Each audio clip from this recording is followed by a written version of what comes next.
Welcome to episode 6 of Run With.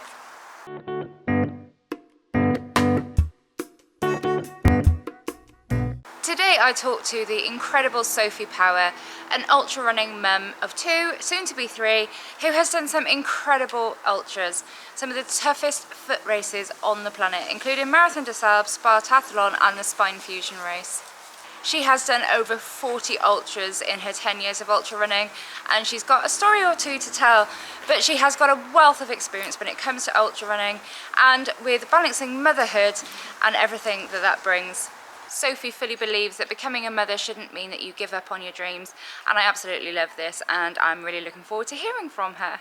So this episode we have got the lovely Sophie Powers, and I cannot wait to talk to you about everything ultra running, motherhood, juggling a million and one things.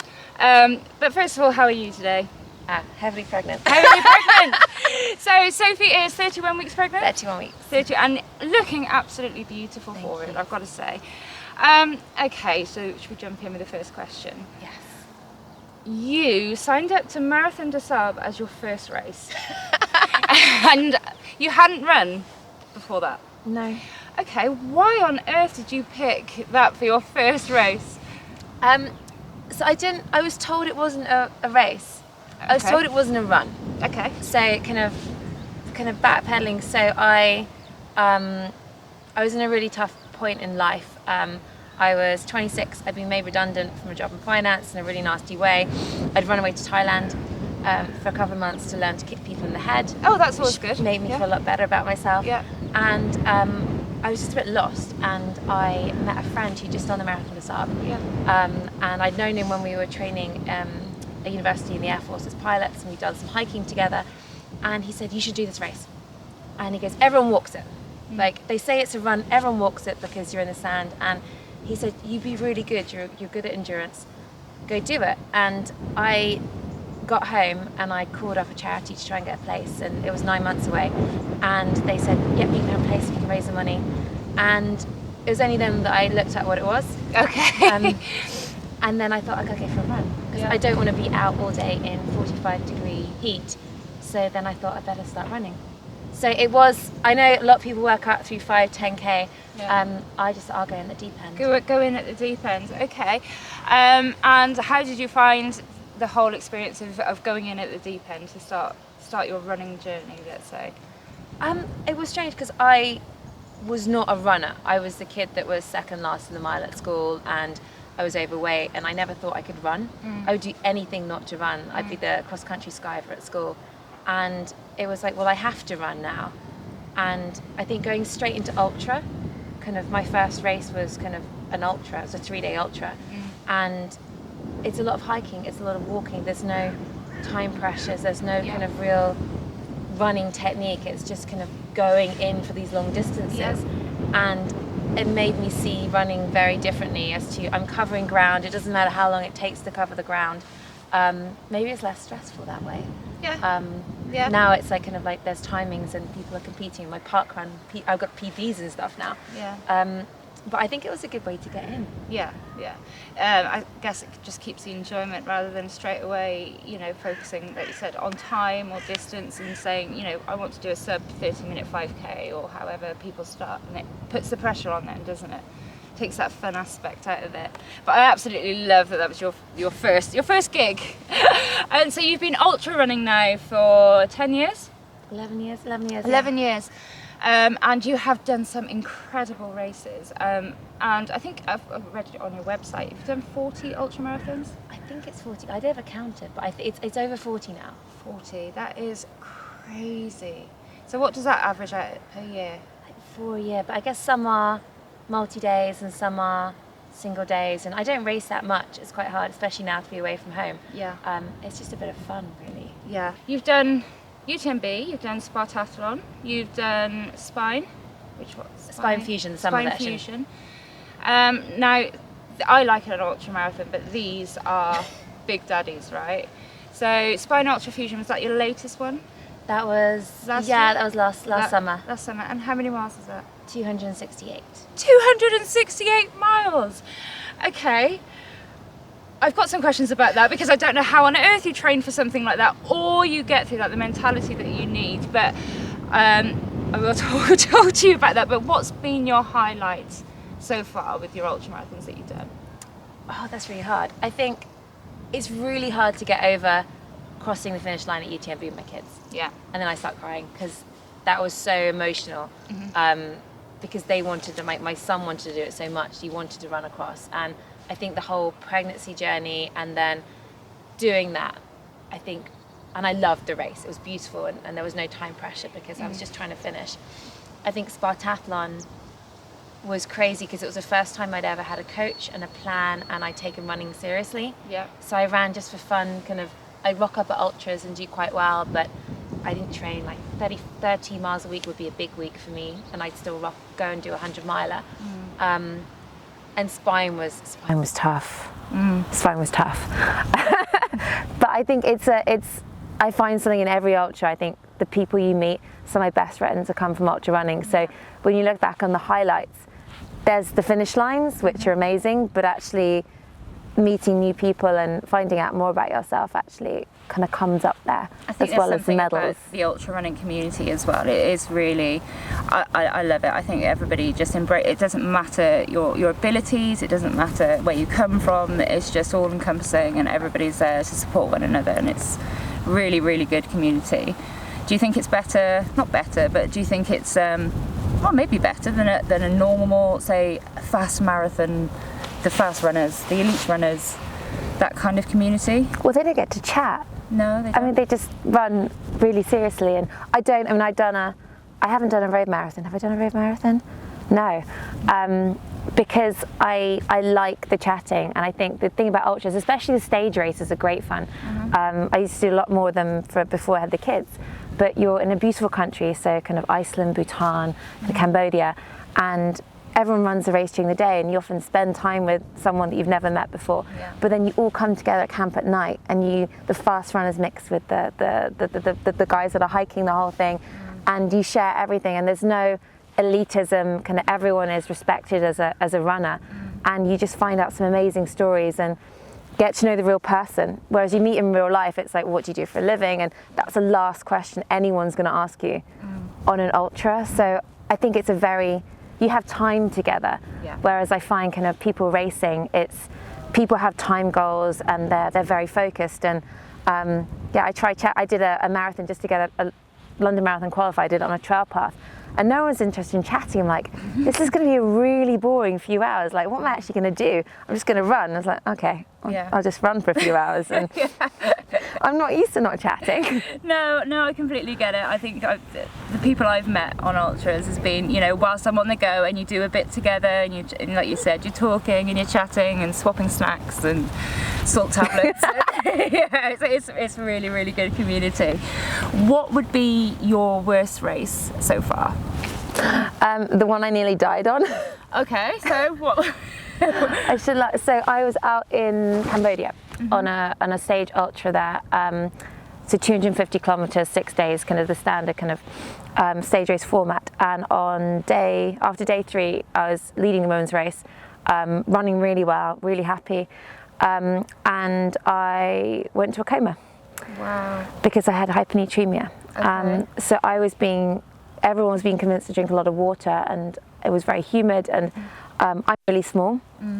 Guys are very big. I need less fluids than a big guy was, but we were encouraged to finish our hydration packs before each checkpoint. I had salt tablets. They weren't very strong. I've since learned that I actually sweat a lot. Have a lot of sodium in my sweat, and I need stronger salt tablets, and I was drinking too much. So I was in a coma, airlifted from the jungle to Angkor Wat, airlifted then again to Bangkok, and my husband had a phone call saying there's half a chance she lives and half a chance she has brain damage, and there's nothing in between. Like, she's going to be damaged from this, and my family get on a plane to Bangkok. So it's not a bad kind of DNF story. That's a life or death story. Yeah. It changes how you think about risk and what we do in extreme environments. Kind of, I run in extreme environments is dangerous, and you need to know how to look after yourself. And now I do. Now I have the confidence to do it. Would I go back to a humid place? I don't know. I don't enjoy running in humidity. Okay, so was this before children? Before children. So this was kind of about a year before I got pregnant, and was very much okay, you reassess your entire life, and it was okay, I do want to have children, and I want to do that in the next few years, but also how do I think about kind of my responsibilities going forward. And I've DNF'd races or kind of cut the course short because I don't feel it's safe.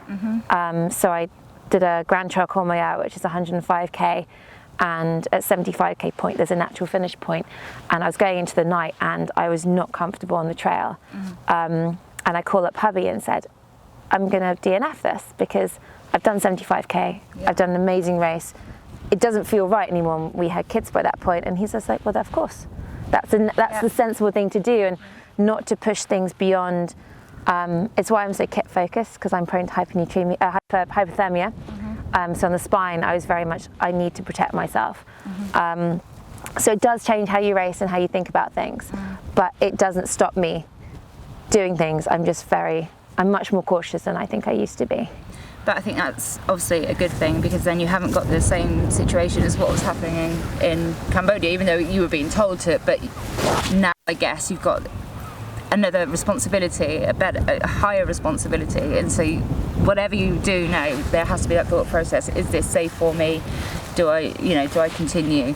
So now I absolutely love the fact that you haven't let having children stop you from going out and doing incredible ultras and really doing something incredible with your multi-day events and really tough stuff. Do you find that having children gives you more strength now when you're going and doing these races? Do you find an inner strength from, because I think when you become a mother you have to be strong for your children, but do you find that you can carry that through to races? I think it definitely helps on sleep deprivation. Yeah, well. I'm really good at that now. Yeah. I think it does. I think you value your time away from your children more. So instead of, I used to do the kind of week-long stage races more, where you're away for kind of 10 days, and I don't do that with the kids anymore, and instead I try to run the same amount I'd run in 6 days non-stop. So the race is inherently harder because you want to get the full race done. I think you learn so many skills as a mother. I think the multitasking, the looking after yourself, you're so used to looking after kind of 3 other people, including my husband in that, that when you get to a race and you only have to look after yourself, it's actually it's a lovely break, but you have to plan everything. The logistics are so important in ultras. Can you get your logistics wrong, that's half your race gone. You're not fueling properly, you're not hydrating properly, your kit's not right, you're not map reading properly, your race is over. So I think you learn so much from being a mum, and I think you just value that time on your own because you don't get it in day-to-day life. But when you're racing, it's, I'm away from my kids, I'm going to make the most of this. Yeah, absolutely, and you do that. So let's talk about training. Let's talk about what does a multi-day stage ultra entail training-wise? What kind of training do you do? So it can mean a lot of things, and it's why kind of people often say to me, I could never do an ultra because I don't have enough time, and they're like, but I do marathons. And ultra marathons are different in so many ways. So I used to only ever run 25 miles a week, and I used to do 100-mile races, because it's not just about running, and it's not just about running quickly. So for me now, I train harder than I probably have done before. For Spartathlon, I was running 40 miles a week for a 153-mile non-stop race. So it's not more than marathon training. I think what is more important is learning to walk quickly. So on the hills, learning to hike up a hill really quickly, learning to do walk-run breaks. So kind of, you don't want to run as far as you can and then you have to walk. You want to start the walking quickly kind of before that, so you save your body. Strength training. So before I was a runner, I did weights in the gym, and I think that's really important for maintaining your gait, and not getting injured later in races. If your muscles are strong, then you can run better for longer, and that stops the injuries.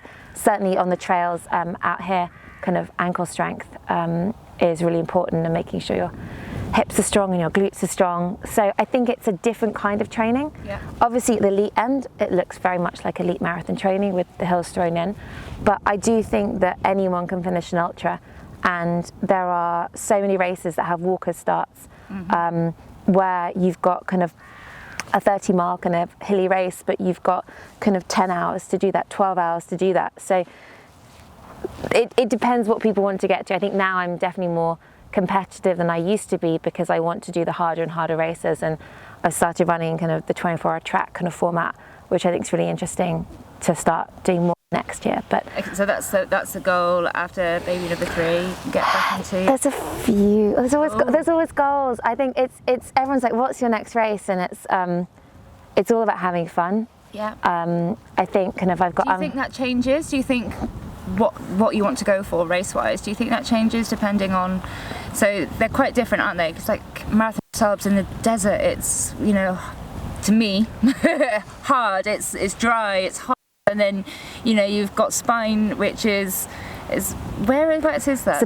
The whole Pennine Way. Yeah, so that's very, you know, in the wild kind of, but UK style. You've been all over the in different ultras. Do you find that changes what you fancy doing?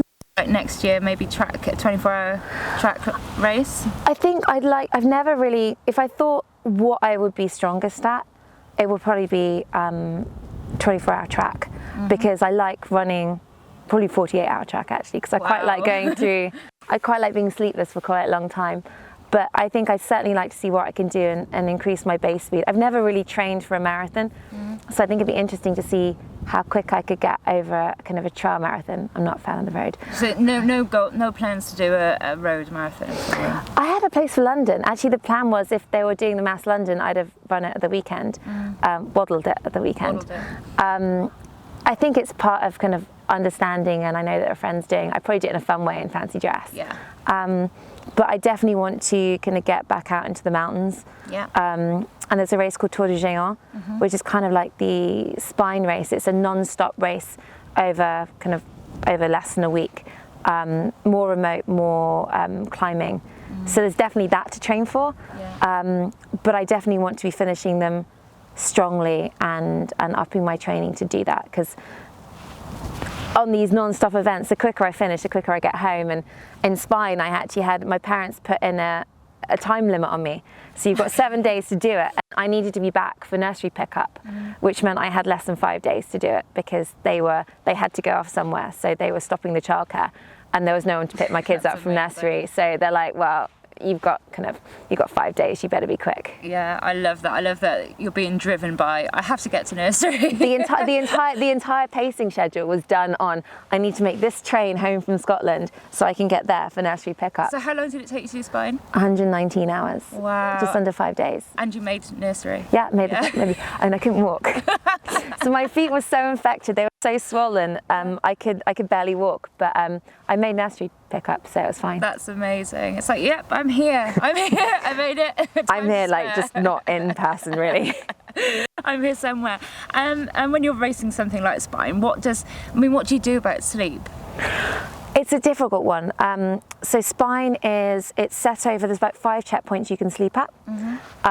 They're every kind of 60 miles, and you can nap on the path. So the last night I actually laid down on a stone slab for a 20-minute power nap, because I was just a complete and utter mess. And I was wearing a sleep tracker for one of the science studies, and I'd done, I think, 11 hours sleep over 5 nights. But then you have kind of like Jasmine, who goes and smashes the course in kind of 3 days and does less sleep. The first night I don't sleep. Yeah. The second night you get a kind of proper amount, and I got a bit more than I wanted to, because there was a thunderstorm coming in, and this is whether I'm not a racer, in that I knew that would risk hypothermia, so I actually stayed in the checkpoint for longer than I would have done normally, to get a bit more sleep, a bit more rest, because the conditions were dangerous for me. Yeah. But you just get on with it, and you realise like what mums do with newborns, and like if you think how much sleep you were getting in the first few months, you could do that on a race. Yeah. And I do think that maybe mums don't struggle as much as the guys do because we've done it before. Yeah. That's the thing, isn't it? We kind of, once you've had a child and you've done the newborn thing, it is, sleep deprivation is just part of it, isn't it? And it's something that you get on with. Although I do know that there are some awesome dads out there that do get up as well. But do you think that just stays with you in your ultras? Because obviously children do grow up a bit more and they start sleeping through, but do you think you've got that mum thing of, I can do this, I can stay awake? You get out of practice with it, but I do think you learn to read your body. Yeah. And I think you as a mum, you learn to read your body through pregnancy. Kind of everything is like, what's happening to me, and thinking about things. And certainly when you have a newborn, like, how do I feel? And that's a huge part of running an ultra. I think it's a consistent cycle in your brain of like, how do I feel? What's going on? Have I eaten? Have I drunk? You know, this feels like a niggle. Why is that? Why am I so kind of, I know when I get grumpy, it means I haven't eaten enough. Yeah. And when I start having negative thoughts, the first thing is, okay, how's my fueling been? Okay, I need some wine gums. I need some Haribo. And then you're happier again. So I think you get that more as a mum. Learning to function on sleep deprivation, you just learn to listen to your body a little bit more, and that's so helpful for when you're in the middle of nowhere and you're like, what's going wrong? And you can work it out normally. And to have some Haribo. Generally, the answer is like those fizzy Haribo. They're like the sour ones. Oh, the fizzy ones. Okay. They're my answer to everything. I can't do fizzy. If it was Star Mix, I'm in for that. But not. Is it the Fantastic Tank? Yeah. It's I always those. get it the wrong way around because they change it at Halloween, don't they, to Fang? Yeah, it's like the sour cherries. So I always have like a little emergency little packet of the sour cherry ones for any time. Actually, mostly in my bag all the time. All the time. Like they make me happy. They make you happy. So we were talking about being in tune with your body through pregnancy and stuff, and we were talking beforehand about being in tune when it comes to your training whilst you're pregnant, and listening to what your max heart rate is, what you feel that you can work out the maximum intensity is. So if you were going to offer any advice to pregnant mums out there at the moment who want to continue training, what would be your key bits of advice for those mums? I think the main thing would be that there's government advice out there and there's lots of people advice, but pregnancy is so different, and I think it's different woman to woman, and each pregnancy itself, like you've probably found the same, your pregnancies are all different. Yeah, absolutely. You don't train the same, you don't feel the same during them, so the best possible advice comes from your own body, and your body's really good at telling you when things don't work out. So kind of for me, it's the heart rate goes above 160, and for too long in an interval, and the body just says it doesn't feel right.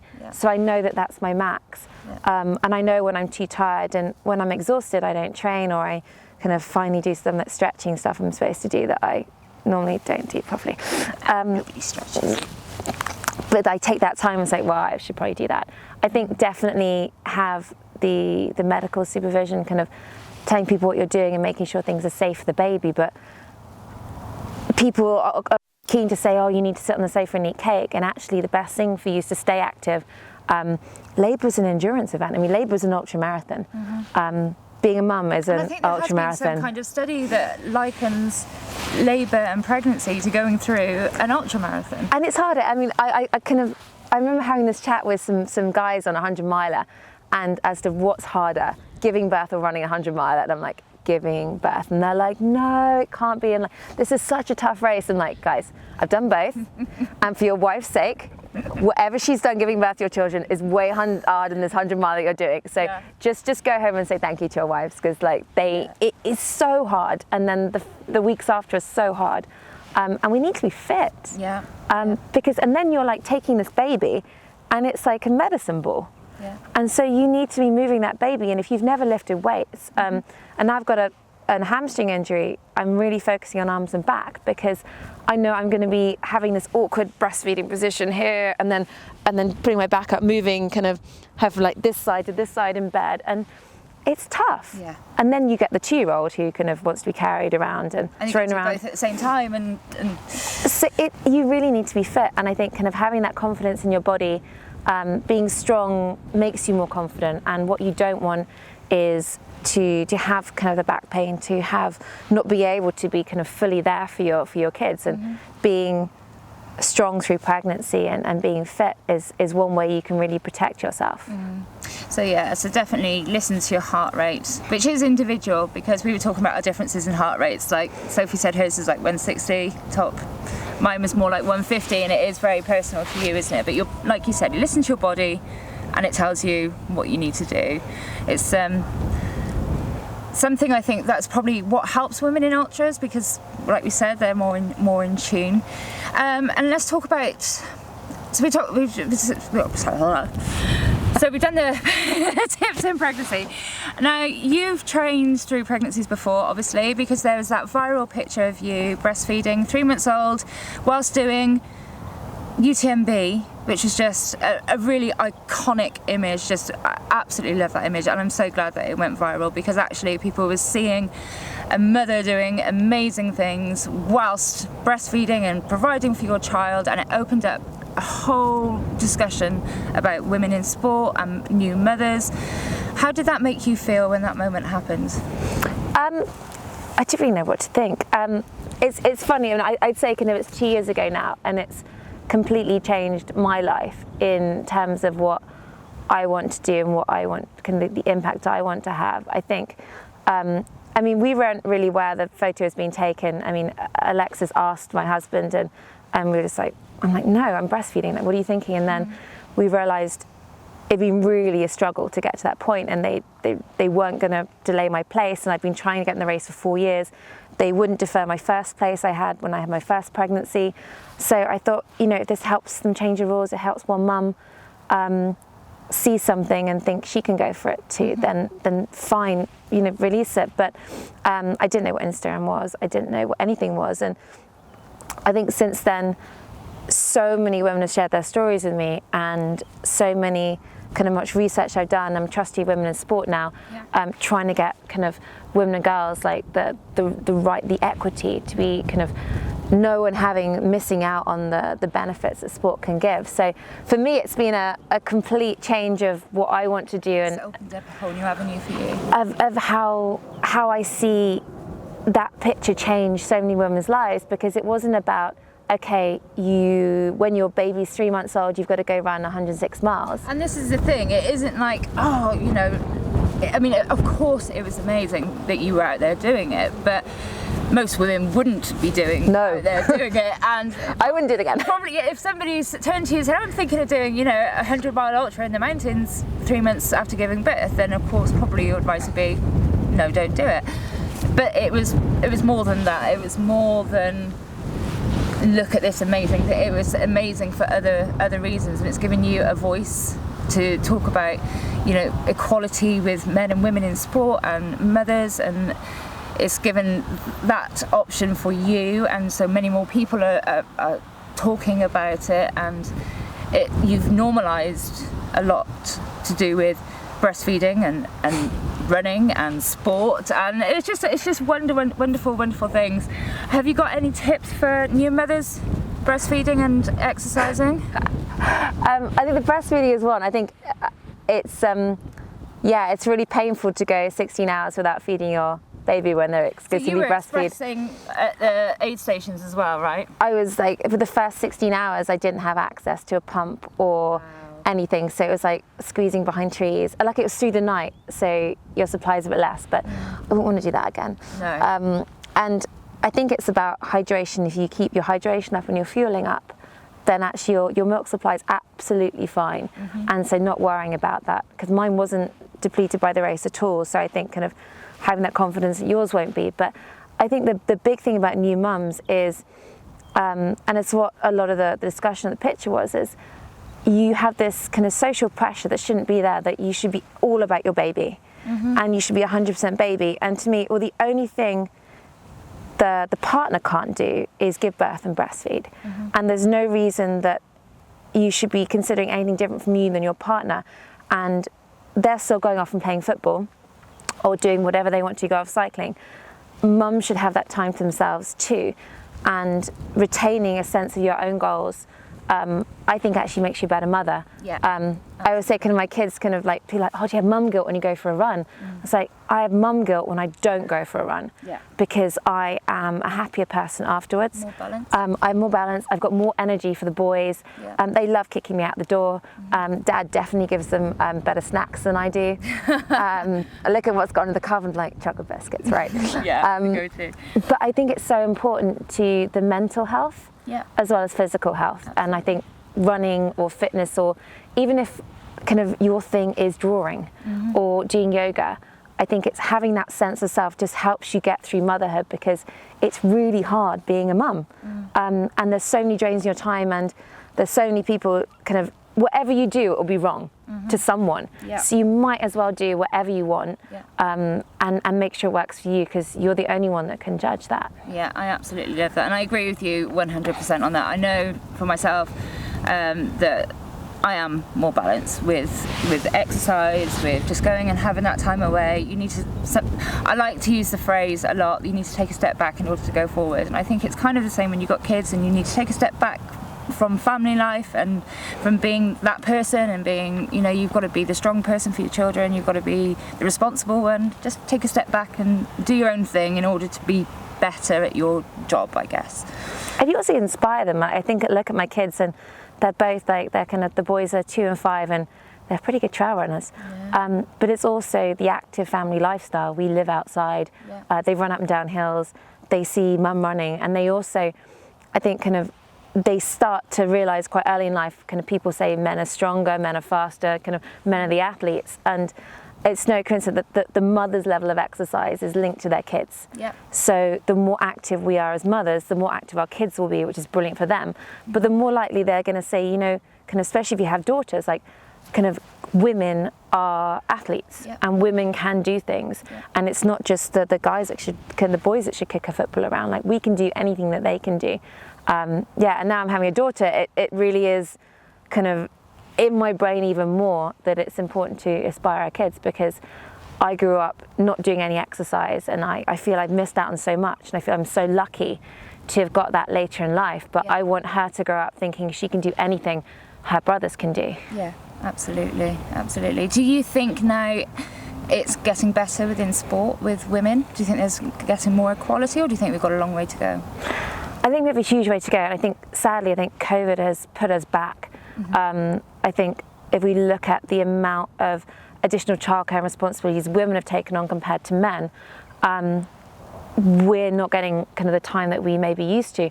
But the great thing, and the research from women in sport, is that kind of over 60% of women are like, I realise how important it is to my health and I want to go forward. So there's a willing there, but there has to be the equality there. So we have to kind of be inspired to do it and motivated to do it, which I think we are now. But having the right facilities available for women, we don't always want to do the same things as men. So having kind of the kind of lockdown kind of loosening is great when you can go out cycling and running, but often women like classes. So making sure that provision's there, making sure there are the role models in the media. Last summer was brilliant, a brilliant summer for women in sport, seeing everything on the screen, kind of football and cricket, and our team's doing brilliantly.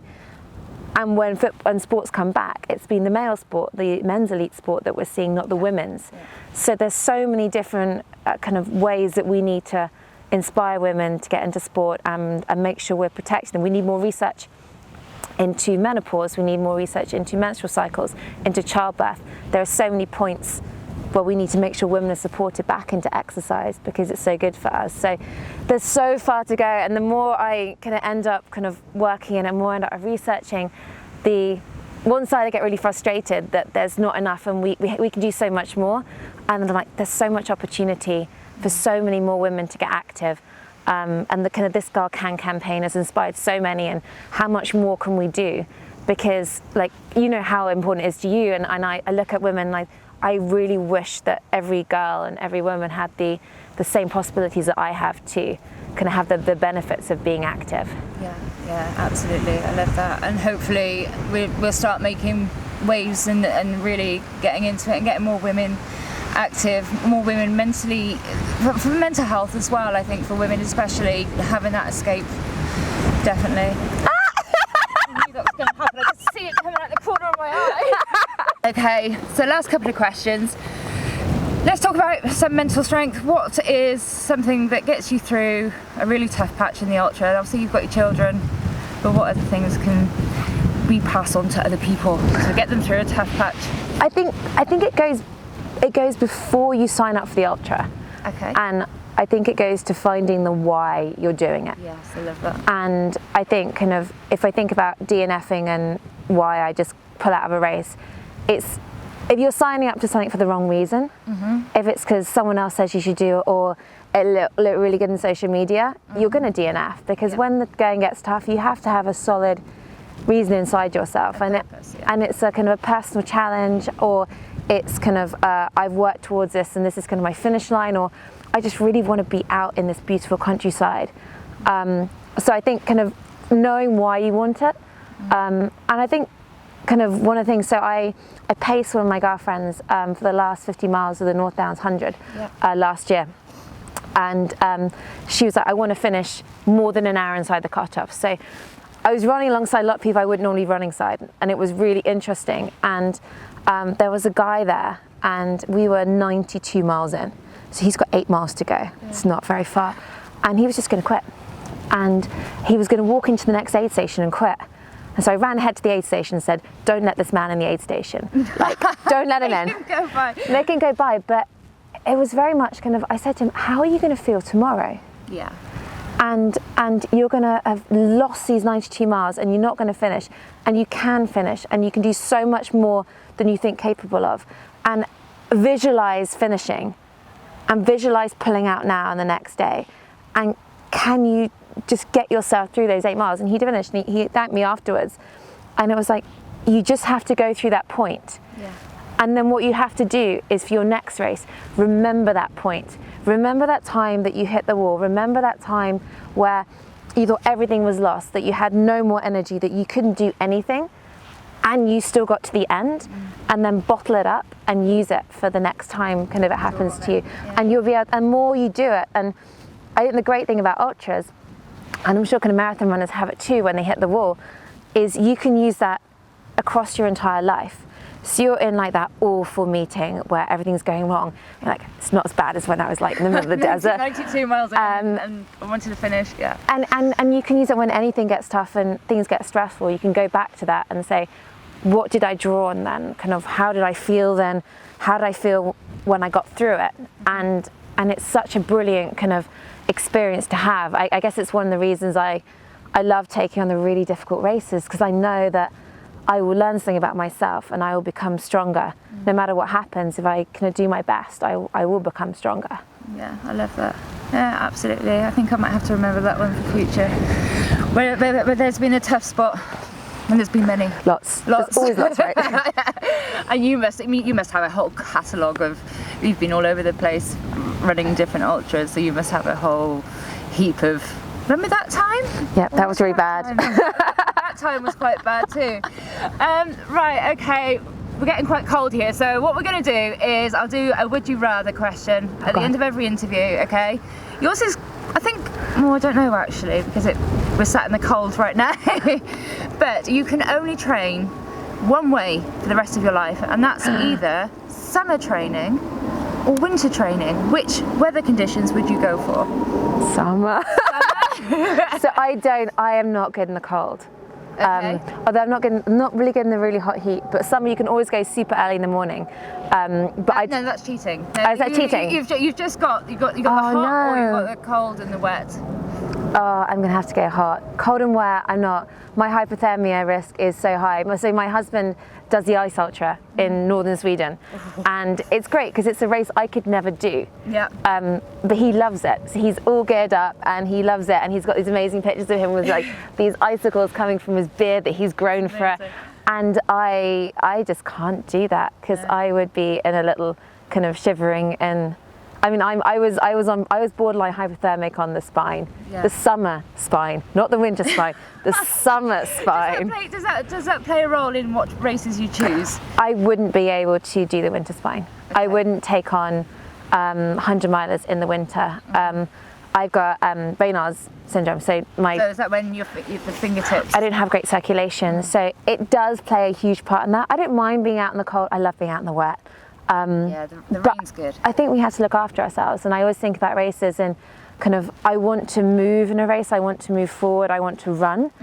And there's sky racing, which is amazingly technical, kind of mountain racing, and I love watching it and I admire the people doing it, but I'm not a technical runner, kind of as in kind of scrambling. Would I choose to do that race? No, I wouldn't, because the risk factor to me is quite high. So I definitely, maybe it's more since Cambodia, I think about, oh, the sun's come out. Nice. That's quite nice. I think about that more often, and you know, kind of when conditions are bad. So my husband had a 100-mile sportive cycle planned at the weekend, and we discussed it the night before, and there was going to be standing water on the road, and it's hilly and it's narrow lanes, it's all around the Surrey Hills, and we said, you know, the risk factor's too high. Yeah. You're going to come for your bike and break something. We're having a baby in 9 weeks. Don't want you in like crutches. No, you don't need to. And so he did pretty much the route on a watt bike, which is probably much harder mentally. But that's got to take some doing. I think he watched like a couple of movies. Yeah. But I think it's about being sensible and enjoying the race. And I think when weather conditions really affect you, and I think you think it's dangerous and they're going to affect you physically, it's not what I'm interested in. So would I do bad water? So bad water is 135 miles, kind of in the American. That's hot though, right? Super hot, where you have to go to ice bath. It's not as much about running as I probably wanted to be. Spartathlon was pretty hot, so I think I'll stick with kind of 30 degrees instead of 40 degrees. Okay, so no plans yet for bad water. No, I mean it's a road. Yeah. Roads and I aren't. I mean Spartathlon's road. Yeah. And I really hurt myself. In fact, I had to limp the last 15 miles with a huge edema in my quad. Yeah. To get into the cutoffs, because I wasn't used to running on the road, and there was a camber. Right. Okay. And so the camber the same way the whole way. Yeah. And that 153 miles of camber, and the leg gave way. So I'm starting to. I'm really fussy about the races. I don't think you are that fussy, because you've got a few in there already. And obviously, super extreme. Jungle. I don't want to get bitten by loads of stuff. I want to run. I hate getting bitten by I think stuff. jungle would be the ones that I wouldn't. No, I'm not good at with a spider, let alone something with 10 million legs on a leaf. No, not for me. Are there any other goal races, like any dream races that you still to do? I think Tour de Géant's there. I think spending more time in the lakes. So my family are kind of originally from the lakes. I grew up in the Lake District. It's where I learned to love being outdoors and hikes. I've got Lakeland 100 next year, which I'm super excited about. Yeah. So yeah, more exploring kind of closer to home. I don't want to fly so much. I don't want to be away from the family. Takes up time away. And it's better for the environment if I can get there on the train. So I think exploring the country, some of the coastal races, track. And I think I've got unfinished business at Spartathlon. Okay. I want to run the finish line. I don't want to be limping in and then being carted off in a wheelchair. So how are you going to approach that with the camber? I'm gonna Run part of it backwards? I'm gonna run some stuff on the road, which has not made me very happy, but I'm gonna have to do road running for it. And I think I'm much better prepared. It was 4 years ago. I'll train harder. I'll be a bit lighter. I'll try and run in the middle of the road, not right by the end, and dodge the lorries. Yeah. But there's so many different ultras, and there's so many different things. And I mean, I might even go and do an Ironman again. I've done a couple, and I think I might go back. Ironman's a lot of training, isn't it? That's the issue with the kids. Yeah. But I'm now back in the pool being injured. I'm like, oh, I don't mind swimming. Yeah. But I think it's what comes up, and if fun stuff comes up. And I'm out in Jordan next year with Impact Marathon Series. So kind of I help advise them, and they're amazing. They run amazing marathons all over the world to support local communities, and that's going to be so much fun. So I did Guatemala last year, and then Jordan. So yeah, maybe more marathons. I don't know. It's quite exciting. Possibilities are endless. It's quite exciting to go. I don't know, because I don't have a desire to win stuff or kind of compete. I have a desire to just experiences and enjoy things. So new things might come up, and I'm like, oh, sounds exciting. But I think a lot might involve big hills and mountains, because I'm very happy in big hills and mountains. Yes, it's the best place to be. You know, not that I'm biased at all.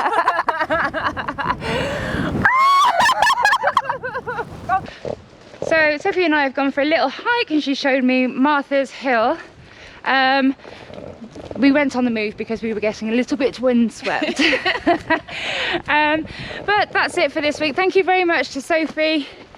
She's been an absolute superstar. I will put Sophie's links below in the description, and also links to other stuff like the Women in Sport charity. Sorry, I'm just trying to get my breath. The Women in Sports charity below. So please do go give Sophie a follow. I really do hope that you have enjoyed hearing from Sophie. Please do make sure to give the video a thumbs up, subscribe and hit the notification bell so you know when future episodes of Run With are coming out. I'm really looking forward to sharing future episodes with you, including the next one up, which is with Natasha Cockram. She is the current British marathon champion after her amazing race at London Marathon. That will hopefully be up on Tuesday. But until then, stay safe and happy running.